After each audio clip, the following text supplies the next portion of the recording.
This is Neil Schneider for MTBS-TV. I'm at AMD's ExtravaLANza here in Markham, Ontario. I'm joined by Jason Caulkins, CTO of Dataram. Welcome to the program, Jason. Thank you very much. Now, you're obviously having a lot of fun. I mean, people are playing video games and so on. But you have, I think, a very unique offering here at the AMD exhibition. Maybe you could tell us a little bit about Dataram as to what you guys do. Sure. So Dataram is a 40-year-old publicly traded company. We're on the NASDAQ. We're working with AMD on the Radeon Ramdisk product. So you may know that AMD now offers high-performance memory for their systems. And what we've done is bundled the Ramdisk product with the memory so that you can get for free very large capacities of very high-speed disk drive performance from a software product on your computer. So this computer in the background here has AMD memory in it, 32 gigs, and it's running Ramdisk software, so the Radeon Ramdisk software, which allows you to load your games and top business applications right from your memory. So you can't really see it very well on the screen here, but there's a couple of benchmark tools that are explaining, sort of, there's an SSD in here, and the SSD is producing about 385 megabytes per second, and that same exact test to the Ramdisk is 4.7 gigabytes per second, so an order of magnitude faster. And what that means to gamers is that through a very simple UI, they can press the start button and automatically load and save it through a reboot so you don't lose your data. And at the end of the day, you get really fast load times for your game. So I have a video here I can show you guys that basically demos the several games loading in real time. So this is not edited or cut out or anything like that. This is the real time games loading from that would normally take minutes to change levels or to transition between zones. These take just a few seconds, and this is a demo of actual live recordings of games launching from a normal system. Now, for those who aren't familiar, I mean, I know a Ramdisk may seem to explain it all, but some people may not fully understand what it is or why it's significant. Can you explain what a Ramdisk is for those that aren't familiar with it? Sure. It is a technology that's been around a long time. What's changed is that now memory is much cheaper and much higher density, and so people can have 32 gigs of memory in their system, and your applications really aren't using that, and neither is your OS.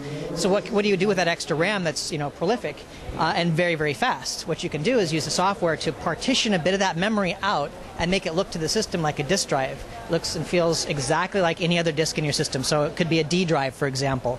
And you can load anything you would normally load to any disk drive, you can load to a RAM disk. The benefit is just lightning speed. Okay, so obviously very, very fast. And I take it, though, when the computer turns off, what happens to the data? That's a good question. So within the software, what makes it interesting is that we actually have really simple load and save functions. You just click a box, and as you shut down, it saves any changes you've made to that RAM disk to your hard drive. And then when you start the computer back up, it automatically loads those up. So when you're ready to launch your game or whatever, it's already in memory and ready to go, and you don't lose any of the changes you've made to your game. Now, when it comes to video games, I mean, games themselves could be gigabytes of information.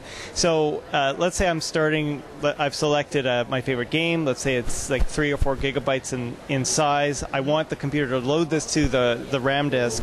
But when I turn my computer on, does that mean it has to go through that loading process every time? How will this impact my performance when I start my computer up? That's a really good question. So yeah, there is no free lunch, right? So the benefit of having it load all at once at the beginning is it's 100% sequential. So there's nothing, not seeking around the drive trying to load pieces of files. For example, if you had a game, you might be loading a level and looking at textures and loading textures from all over your drive. So it's going to take you longer, even if you have an SSD.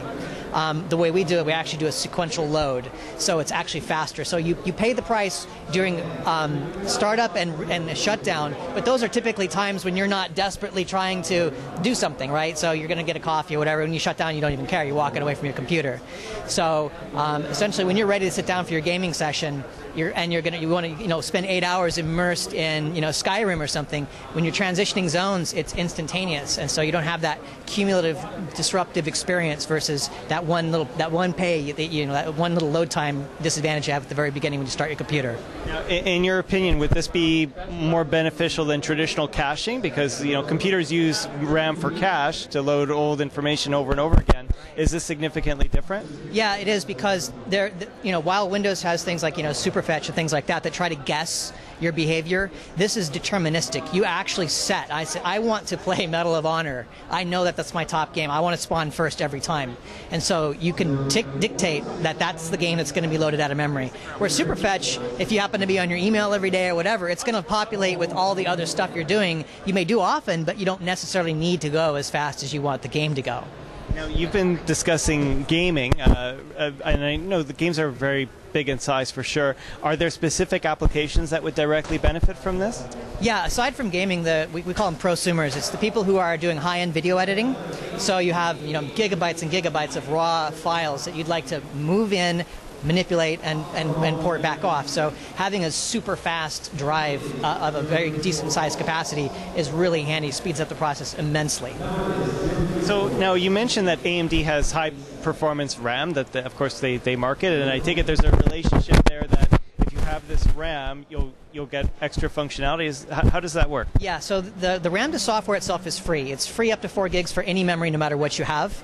If you happen to have AMD memory, there's an extra 2 gig unlock that's free, so you get 6 gigs of free software essentially with AMD memory. And if you want to go beyond that, if you want to 8 or 10 or 16 or as much as you have in your system, that's a pay for a license of basically $18.99 to get you an unlocked version of the software. How can people get the software? They can go to www.radionramdisk.com. Excellent. Well, thank you for joining us. Thank you. Appreciate it. We've been talking to Jason Caulkins from Dataram at AMD's ExtravaLANza. Of course, we'll be back with more. Thanks for watching.